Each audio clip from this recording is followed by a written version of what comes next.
Sheikhupura district police officer गाजी मोहम्मद सलाहुद्दीन की जानिब से प्रेस कॉन्फ्रेंस की गई, जिसमें डीपीओ शेखुपुरा की जानिब से बताया गया कि 3 रुकनी डकैत गैंग गिरफ्तार कर लिया गया है, जिनसे 17 लाख नकदी 11 तोले तलाई जेवरात बरामद हुए।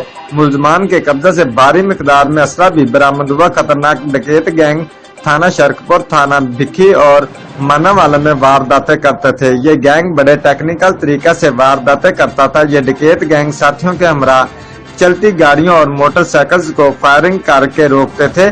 मुलजमान के कब्जा से बरामद होने वाला माल मसरूका मुद्दई मुकदमात के हवाले कर दिया गया है। रिपोर्ट मार बिशारत सिद्दीकी, डिविजनल ब्यूरो चीफ, जियो एक्सप्रेस न्यूज, लाहौर।